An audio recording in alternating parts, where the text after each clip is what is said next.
السلام علیکم، بسم اللہ الرحمن الرحیم۔ کیسے ہیں بچوں؟ امید ہے کہ آپ لوگ بالکل ٹھیک ہوں گے اور اپنے گھروں میں خیر خیریت سے ہوں گے۔ آن لائن لیکچرز بھی اٹینڈ کر رہے ہیں آپ لوگ، ٹھیک ہے، اور جو ریکارڈڈ لیکچرز ہیں ان کو بھی سن رہے ہیں LMS پہ۔ تو آپ لوگ اپنی پڑھائی کو اسی طریقے سے جاری رکھیے، انشاءاللہ جلد از جلد اسکول کھل جائیں گے تو پھر ہم جو ہے وہ فزیکلی کلاسز میں بھی اٹینڈ کریں گے ساتھ، ٹھیک ہے۔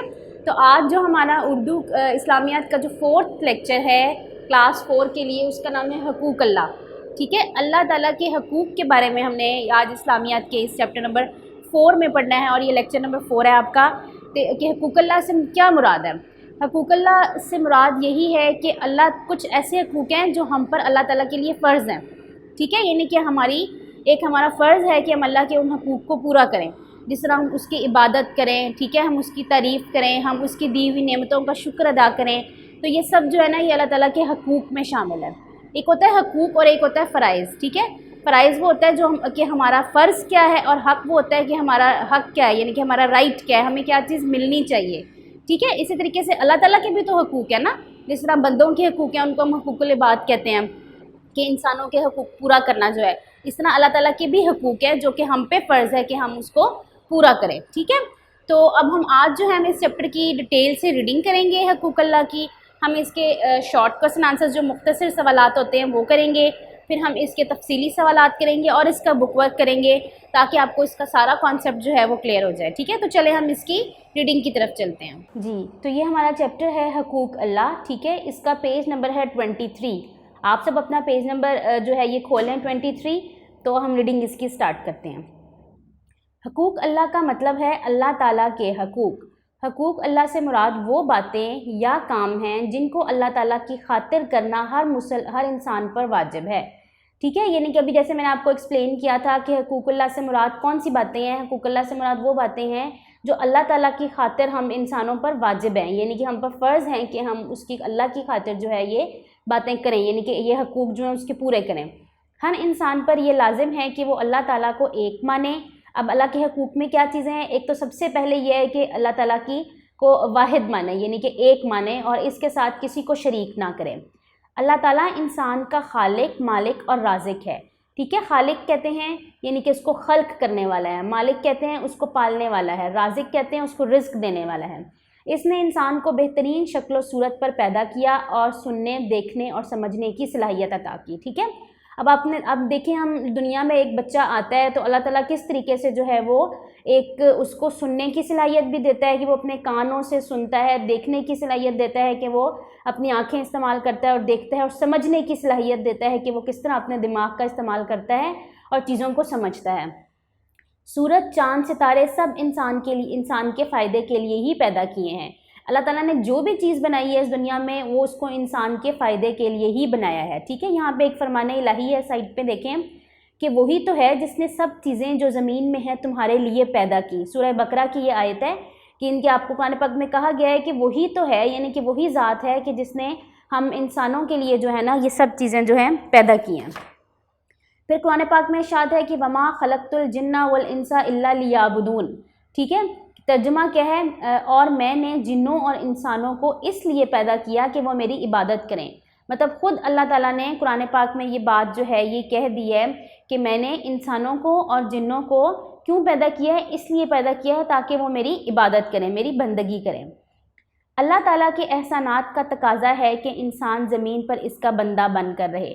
اب جو ان سے بھی احسانات اللہ تعالیٰ نے ہم پر کیے ہیں، ہمیں ہر طرح کی نعمتوں سے نوازا ہے، ہمیں اس دنیا میں لائے پیدا کیا، ہمیں ہر چیز کی صلاحیت دی، سوچنے کی، سمجھنے کی، دیکھنے کی، ٹھیک ہے۔ تو ان سب کا تقاضا کیا ہے کہ ہم اب جب آ گئے ہیں دنیا میں تو اب ہم اس کا بندہ بن کر رہیں جس نے ہمیں بھیجا ہے۔ بندہ ہونے کی حیثیت سے انسان پر اللہ تعالیٰ کے بہت سے حقوق واجب ہیں، یعنی کہ یہ واجب ہیں مطلب فرض ہیں، یعنی کہ ہم پہ یہ لازمی ہے کہ ہم ان حقوق کو پورا کریں۔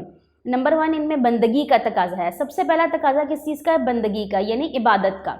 اللہ تعالیٰ کی عبادت کرنا جو ہے نا یہ سب سے پہلا ہمارا فرض ہے اور اس کا حق ہے اس کی ذات کا کہ ہم اس کی بندگی کی جائے، اس کی عبادت کی جائے، کہ انسان ان حقوق کو ادا کرے تاکہ اللہ تعالیٰ اس سے خوش ہو جائے۔ اللہ تعالیٰ کے حقوق میں سب سے پہلا حق یہ ہے کہ اللہ تعالیٰ پر ایمان لایا جائے اور اسے ایک مانا جائے، ٹھیک ہے۔ اب جو ویسے اگر دیکھا جائے تو بندگی اور عبادت جو ہے وہ تو ایک حق ہے اللہ کا اور ہم پر فرض ہے، لیکن جو سب سے پہلا حق ہے نا وہ کیا ہے کہ اس کو ایک مانا جائے اور اس پر ایمان لایا جائے، یعنی کہ توحید پر۔ توحید کا مطلب کیا ہوتا ہے کہ اللہ تعالیٰ کو ایک ماننا، اس کے ساتھ کسی کو شریک نہ ٹھہرانا، ٹھیک ہے۔ اور دوسرا حق یہ ہے کہ اللہ تعالیٰ کی عبادت کی جائے، اس کے سوا کسی کی عبادت نہ کی جائے۔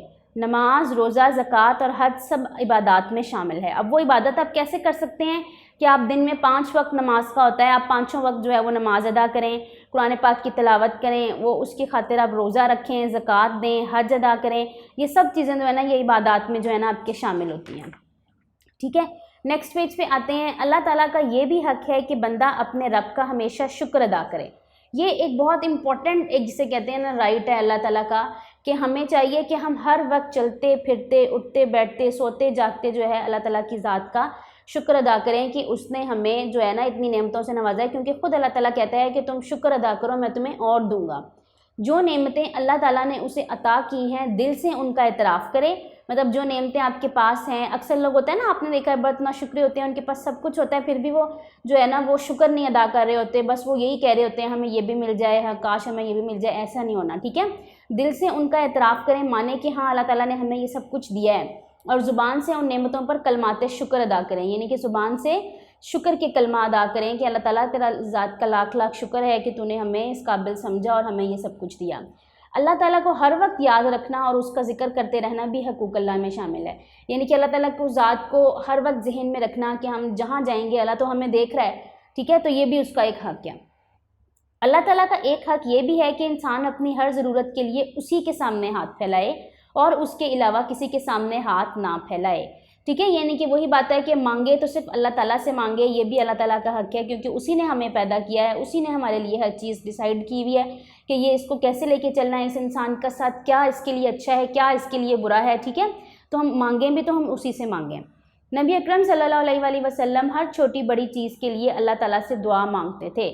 آپ صلی اللہ علیہ وآلہ وسلم خاتم النبیین کا معمول تھا کہ ہر مصیبت اور تکلیف پر صبر فرماتے، ٹھیک ہے۔ سب سے پہلے تو یہ ہے کہ آپ صلی اللہ علیہ وآلہ وسلم پر اگر کوئی مصیبت آتی تو سب سے پہلے تو آپ اس پر صبر کرتے کہ اللہ کی طرف سے ہے تو میں اس پر صبر کروں، اور اللہ تعالیٰ کے حضور اسے دور کرنے کے لیے فریاد کرتے، اور پھر اس کے بعد کیا کرتے کہ اللہ سے دعا کرتے کہ اللہ تعالیٰ میری اس مشکل کو آسان کر دے یا میری اس مصیبت کو دور فرما دے، کیونکہ اللہ تعالیٰ کے سوا کوئی بندے کی مشکلات کو دور کرنے والا نہیں ہے، ٹھیک ہے۔ لاسٹ میں ہے کہ نفع اور نقصان کا مالک اللہ تعالیٰ ہی ہے۔ نفع اور نقصان کا مطلب فائدے کا اور نقصان کا۔ نفع کس کو کہتے ہیں؟ فائدے کو، اور نقصان یعنی کہ کسی بھی چیز کا لاس ہو جانا جو نقصان ہونا کہلاتا ہے۔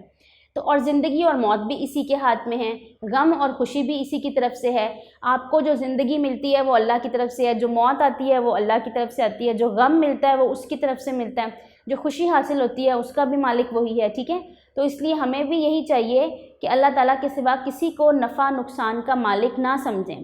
ہم انسانوں کو نہ سمجھیں کہ اس کی وجہ سے جو ہے نا میرا نقصان ہو گیا ہے، یا اس کی وجہ سے جو ہے نا وہ جو بھی ہے نا ایٹ دی اینڈ اللہ کا ہی ہے۔ اللہ تعالیٰ نے ہی ہمارے لیے جو ہے نا وہ چیز سوچی ہوئی تھی تو اس نے کیا ہے۔ بظاہراً کچھ چیزیں ایسی بھی آپ کو لگیں گی جو آپ کے لیے اچھی نہیں ہیں، آپ کو لگے گا کہ یہ میرے ساتھ کیا ہو گیا، اللہ تعالیٰ نے ایسے کیوں کیا، لیکن اللہ تعالیٰ کو بہتر پتہ ہے کہ کبھی نہ کبھی وہی چیز جو ہوگی وہ آپ کے لیے اچھی ہوگی، ٹھیک ہے۔ اس کے سوا کسی سے نہ ڈریں، اپنی تمام امیدیں اسی سے وابستہ رکھیں اور اسی پر بھروسہ کریں، ٹھیک ہے۔ یہ آپ کا چیپٹر تھا جو یہاں پہ اینڈ ہوا۔ اس میں ایک نیچے ایک فرمان مصطفیٰ بھی ہے کہ اللہ تعالیٰ سے محبت کرو اس لیے کہ وہ تمہیں اپنی نعمتیں کھلا رہا ہے، ٹھیک ہے۔ اللہ تعالیٰ سے محبت کریں کیونکہ اس نے ہمیں اپنی نعمتیں جو ہیں وہ دی ہوئی ہیں۔ اس کے بعد ہم اس کی بک ورک کی طرف آتے ہیں جو اس کی مشق ہے کہ درست بیان پر ٹک کا نشان لگائیں۔ اللہ تعالیٰ نے بہترین شکل و صورت پر پیدا کیا، کس کو؟ انسان کو، حیوان کو، چرند کو، پرند کو، تو اس کا آپشن کیا آ جائے گا؟ انسان کو۔ سیکنڈ ہے اللہ تعالیٰ نے انسانوں اور جنوں کو پیدا کیا سیاحت کے لیے، یعنی کہ سیر کرنے کے لیے، عبادت کے لیے، کھانے کے لیے یا کھیلنے کے لیے، تو اس کا آنسر کیا آئے گا؟ عبادت کے لیے۔